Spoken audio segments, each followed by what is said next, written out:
तो आज हम इस वीडियो में मोशन चैप्टर है आपका फिजिक्स का क्लास 9th का, ठीक है। चैप्टर नंबर 8 है मोशन में। तो उसमें आपका एक क्वेश्चंस आती है क्वेश्चन ऑफ मोशन को प्रूफ करने के लिए ग्राफिकल मेथड से, ठीक है। तो इस वीडियो में हम वही सीखेंगे क्योंकि ये बहुत इंपॉर्टेंट है। आपके बहुत सारे क्वेश्चन इन्हीं 3 इक्वेशंस पर डिपेंड होते हैं जो कि आपको सीखने चाहिए, इसीलिए। और ग्राफिकल मेथड है, ये ग्राफिकल मेथड आपको प्रूफ करने के लिए आता है कि या तो 3 नंबर में आएगा या 4 नंबर में आएगा। कोई भी एक इक्वेशन ये एग्जाम में रखी हुई होती है कि जनरली वो पूछी ही जाती है, ठीक है। तो आज हम इसी 3 इक्वेशन को प्रूफ करना सीखेंगे ग्राफिकल मेथड से। तो चलिए शुरू करते हैं। देखो यहाँ पे मैंने लिख रखा है to derive the equation of motion by graphical method. तो हमें ड्राइव करना है इक्वेशन ऑफ मोशन को ग्राफिकल मेथड से। देखिए जब भी आपको ग्राफ बनाना है ग्राफिकल मेथड से आप यूज करेंगे तो आप ग्राफ किस चीज का बनाएंगे, वेलोसिटी और टाइम का ग्राफ बनाएंगे। वेलोसिटी और टाइम का ग्राफ आपको क्या देता है, एक्सेलरेशन के बारे में बताता है।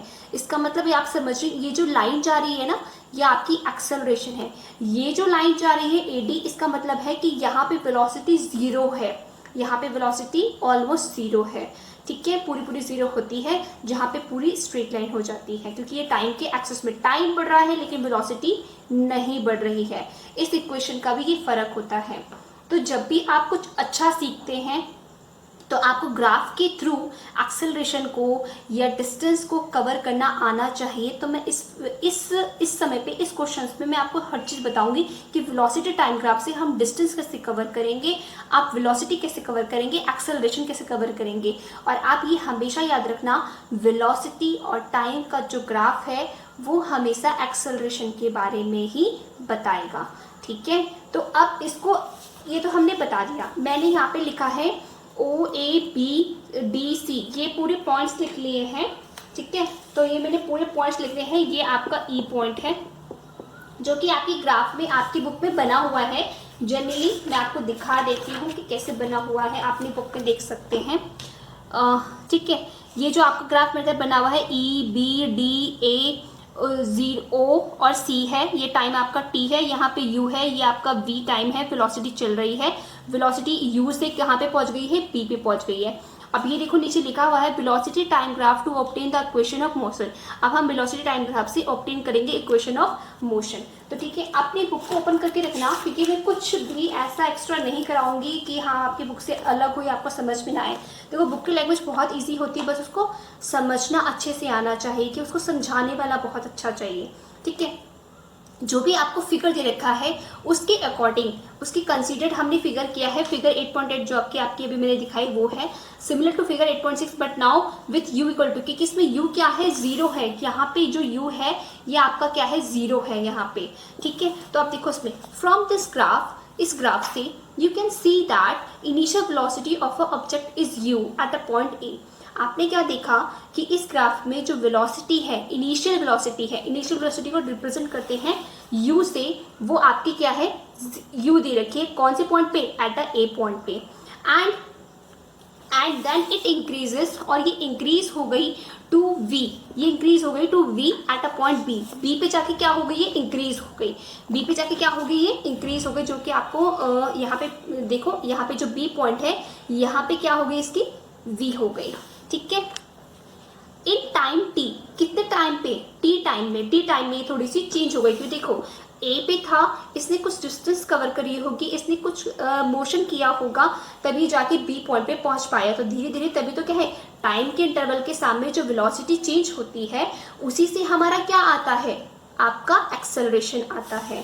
तो यही उसने लिखा है, the velocity changes at a uniform rate A। तो वेलोसिटी चेंज हो गई किससे, यूनिफॉर्म रेट A से, क्योंकि A हमारा क्या डिनोट करता है, एक्सेलरेशन को डिनोट करता है, ठीक है। In figure 8.8, the perpendicular line BC and PE are drawn from a point P on the time t and the velocity axis respectively, so that the initial velocity is represented by OA। अब देखो इसमें क्या बोला है, ये B point है। B point से आपने परपेंडिकुलर ड्रॉ किया है टाइम पे, ये टाइम का ग्राफ है आपका नीचे, तो आपने परपेंडिकुलर BC किया है, ड्रॉन किया है टाइम पे, एंड BE को ड्रॉन किया है आपने वेलोसिटी पे। BE को ड्रॉन किया है आपने वेलोसिटी पे, परपेंडिकुलर डिस्टेंस, ठीक है। और OA को आपने इनिशियल वेलोसिटी आपने क्या माना है, u माना है। OA आपकी क्या है, इनिशियल वेलोसिटी, यहीं से आपने क्या माना है, u माना है, जैसे कि आपके बुक में लिखा हुआ है। So initial velocity is represented by OA and the final velocity is represented by BC। तो फाइनल वेलोसिटी कितनी हो जाएगी, BC। जब इनिशियल वेलोसिटी आपकी OA है तो फाइनल वेलोसिटी आपकी क्या हो जाएगी, पूरी VE हो जाएगी, ठीक है, VE BC and the time interval T is represented by OC। और जो टाइम इंटरवल है उसको हम क्या डिनोट करेंगे, OC से डिनोट करेंगे। देखो मैं सब चीज में आपको अब एक जगह लिख देती हूँ यहाँ पे कि क्या क्या आपका दिया हुआ है, गिवन में क्या है, ठीक है, आप अपने आराम से लिख सकते हैं। गिवन में क्या है, OA क्या है, हमारा इनिशियल है, और आपकी BC आपकी क्या है, फाइनल वेलोसिटी है। It is a final velocity, मैं लिख देती हूँ साइड में, it is a final velocity, ठीक है। अब OC आपका क्या है, टाइम है, OC आपका T टाइम दे रखा है, इसने गिवन है, ठीक है। तो आपको T टाइम गिवन है, तो आपको ये देखना है OA इक्वल टू U है, BC इक्वल टू V है क्योंकि फाइनल वेलोसिटी है, OC इक्वल टू हमें टाइम T दे रखा है, ठीक है। इतनी बात आपको अच्छे से क्लियर हो गई जो कि आपकी बुक में दिया हुआ है। और AB यहाँ पे क्या रिप्रेजेंट कर रहा है, A को रिप्रेजेंट कर रहा है क्योंकि वेलोसिटी चेंज हो रही है, वेलोसिटी चेंज होती है तो एक्सेलरेशन होता है। अब देखो, अब हमें फर्स्ट इक्वेशन मोशन प्रूफ करना है, फर्स्ट इक्वेशन मोशन प्रूफ करना है, तो हम क्या करेंगे, अब एक बात ध्यान दीजिएगा, ठीक है। आपकी बुक में वैसे सब कुछ लिखा हुआ है, ऐसी कोई प्रॉब्लम नहीं है। Let us draw AD parallel to OC, हम लिख देते हैं कि लेट अस ड्रॉ, लिख लेते हैं बुक में, लेट अस ड्रॉ, आप अपनी बुक में देख सकते हैं क्योंकि मैं उसी में से देख रही हूँ। AD parallel to OC from the graph हमें ऑब्जर्व करते हैं, we observe BC equal to क्या हो जाएगा, BD प्लस DC। अब देखिए यहाँ पे मैं अगर BC की बात करूँ, ठीक है, मैं अगर BC की बात करती हूँ तो BC को हम क्या लिख सकते हैं, BD प्लस CD, ये लिख सकते हैं। तो मैंने क्या किया, BC इक्वल टू क्या होगा, BD प्लस CD। लेकिन एक बात और है कि जो ये CD है किसके इक्वल हो गई, किसके पैरेलल में हो गई, OA के। मैं लिख सकती हूँ साइड में कि DC इक्वल है किसके, OA के, जो कि इक्वल है किसके, U के। ये हम लिख सकते हैं भाई, सामने सामने है, पैरेलल्स हैं, तो आपस में CD किसके इक्वल हो जाएगी, OA के इक्वल हो जाएगी। और OA की वैल्यू हमें क्या दे रखी है, U दे रखी है। तो मैं CD की जगह पे क्या लिख सकती हूँ, BC equal to BD plus C की जगह पे मैं DC की जगह पे क्या लिख सकती है, OA। अब इसकी वैल्यू पुट कर दो, क्योंकि आपको BC की वैल्यू क्या पता है, BC पता है, OA की वैल्यू क्या पता है, U पता है। तो आप लिख दीजिए यहाँ पे V equal to BD plus OA कितना है, U। अब यहाँ से आपको किसकी वैल्यू निकालनी, BD की वैल्यू निकालनी, तो BD की वैल्यू निकाल लो। BD इक्वल टू क्या हो जाएगा, V माइनस U। आपको इसकी जरूरत पड़ने वाली है, इसलिए मैंने ये क्वेश्चन निकलवाई है। BD की वैल्यू क्या है, V माइनस U।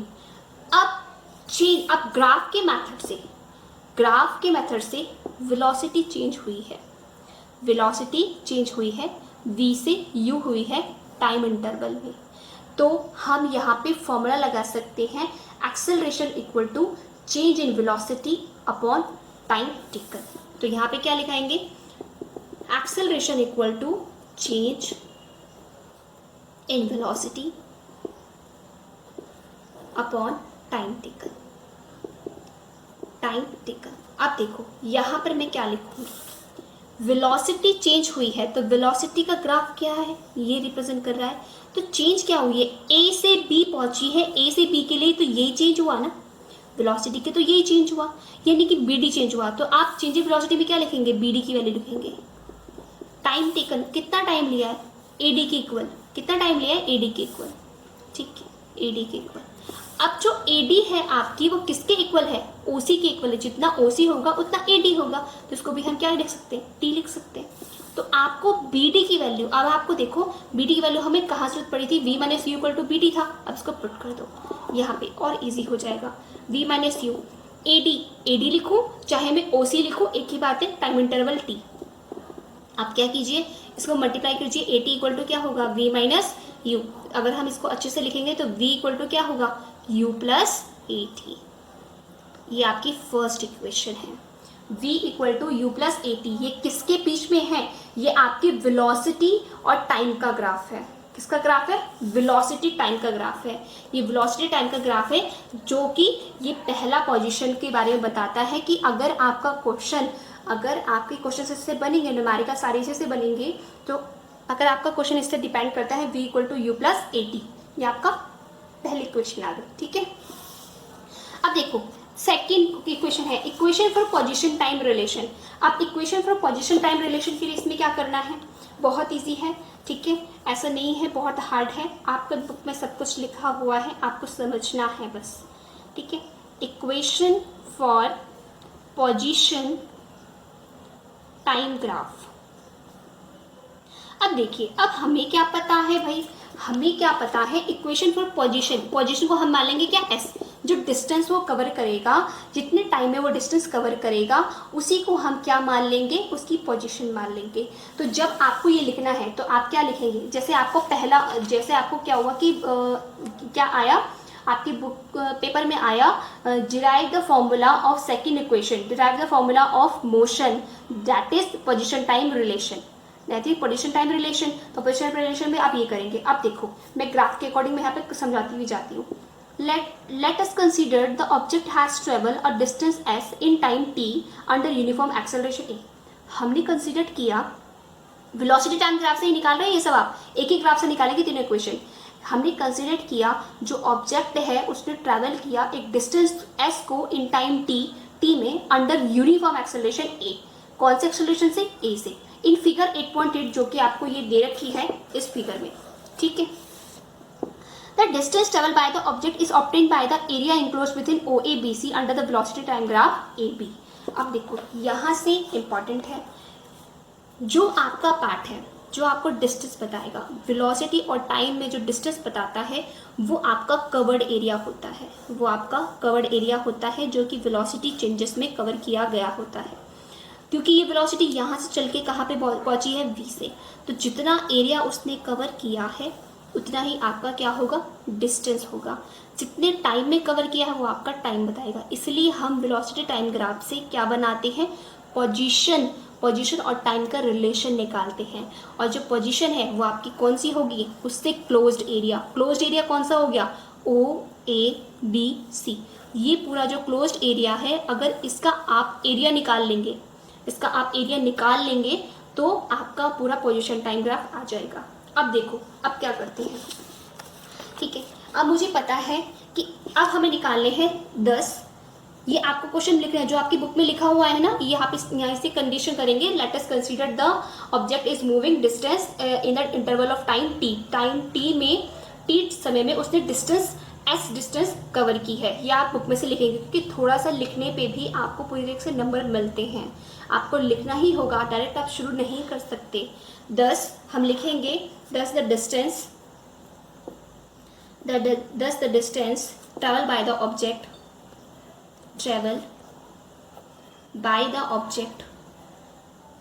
इज, ठीक है, travel by the object is S equal to क्या होगा?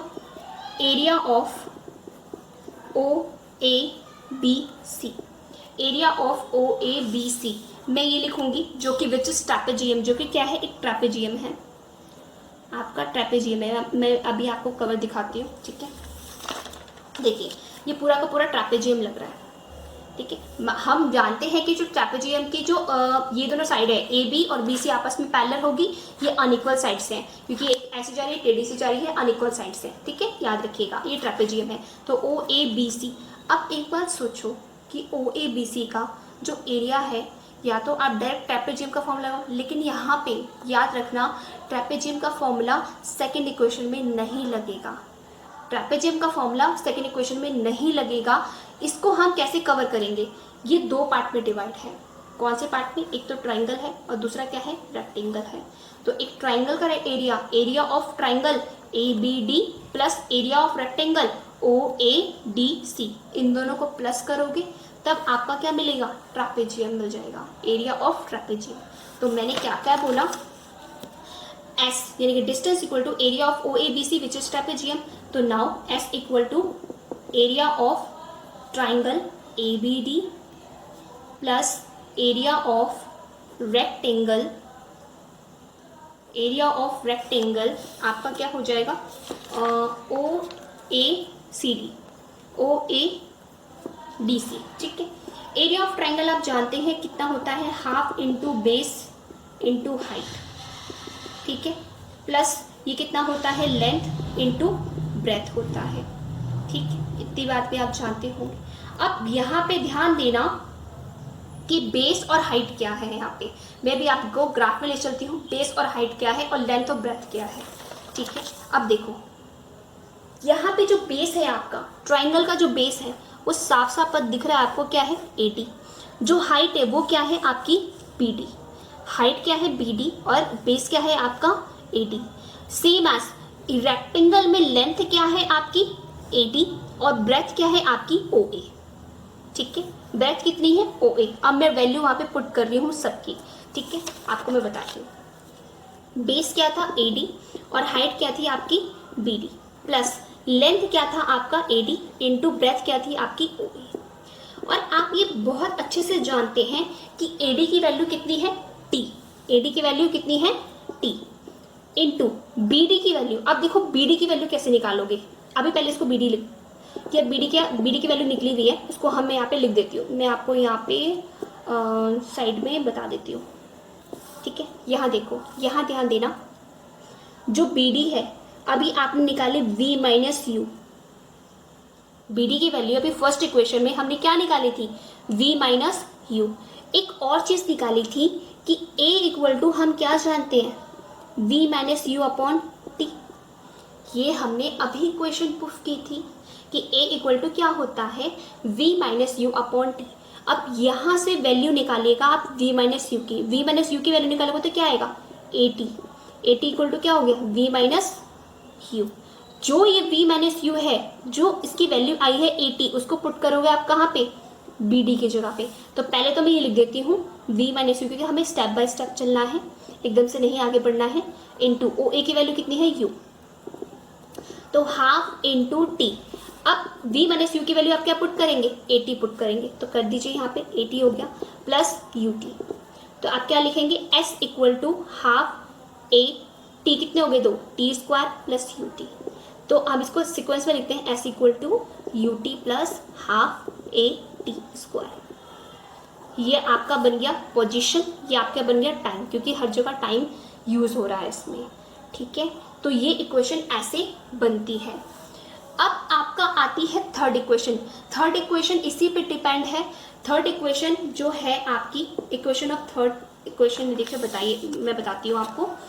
Equation for position velocity relation, क्या करना है, पोजीशन और वेलोसिटी का, यानी कि पोजीशन का मतलब ऐसा आएगा, वेलोसिटी का मतलब सिर्फ वेलोसिटी होगी इसमें, v फाइनल और इनिशियल यही वेलोसिटी होगी, इसमें टाइम का कोई लेना देना नहीं होगा। चलिए, तो इक्वेशन मैं लिख देती हूँ यहाँ पे, equation for position velocity relation, ठीक है।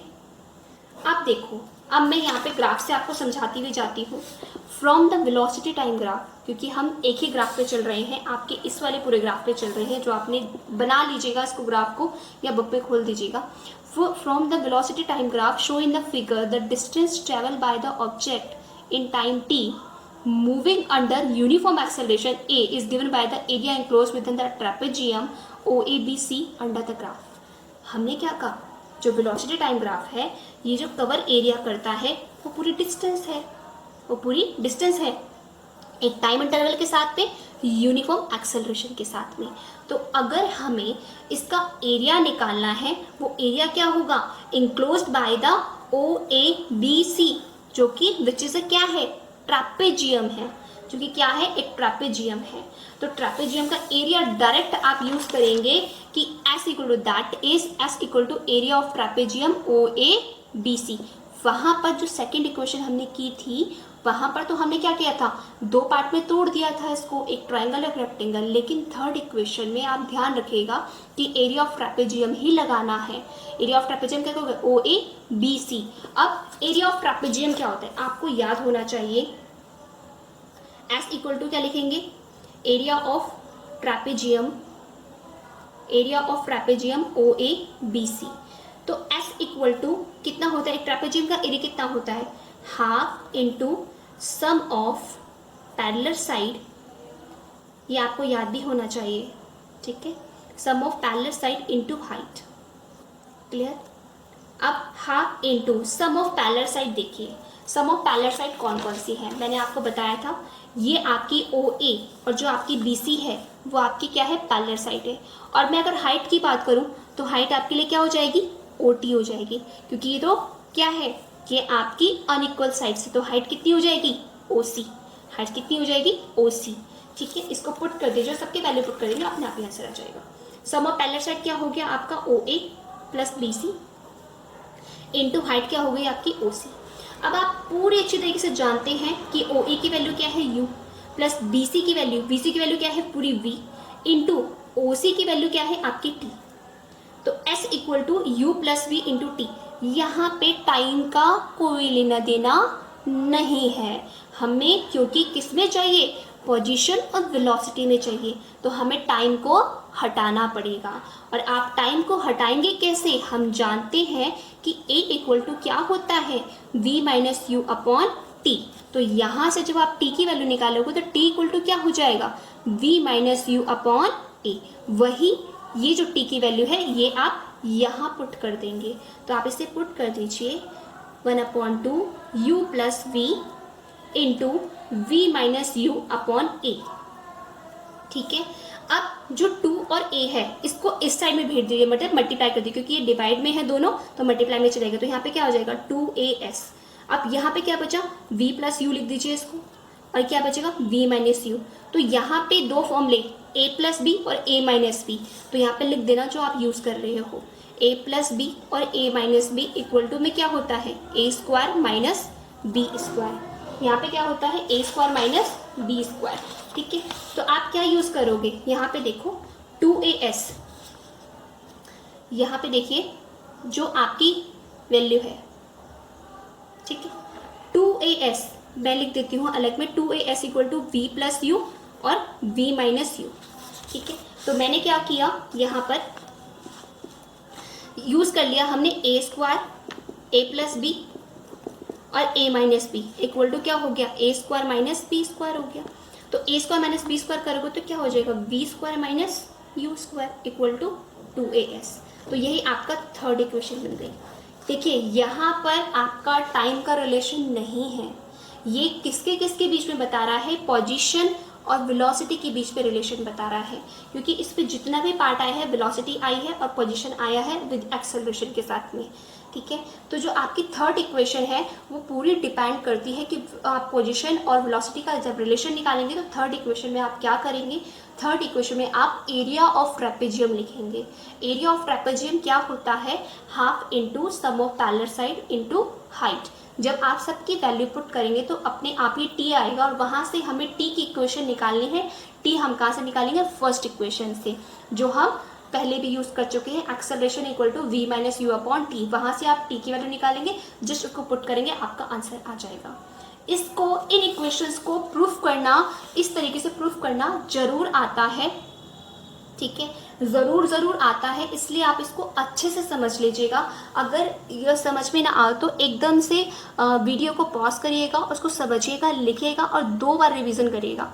डेफिनेटली कह रही हूँ कि आपके एनसीईआरटी के एग्ज़ाम्स में जो भी आपके 9th के एग्ज़ाम होंगे, हाफ ईयरली हो, फाइनल हो, कुछ भी हो, ये आएगा ज़रूर, और इसके ऊपर बहुत क्वेश्चन बनते हैं। अगर आपको ये तीनों क्वेश्चन अच्छे से याद है तो आपको इक्वेशन के भी मार्क्स मिलते हैं, सिर्फ एक लिखने के मार्क्स मिलते हैं इस इक्वेशन को, ठीक है। हाफ मार्क्स सिर्फ लिखने का होता है। तो ये तीनों क्वेश्चन थी जो मैंने आपको बताई, बहुत मोस्ट इंपॉर्टेंट है, ज़रूर आती है, इसको ज़रूर करिएगा। और अगर कोई प्रॉब्लम है तो कमेंट बॉक्स में मुझे लिख दीजिएगा। Thank you for watching.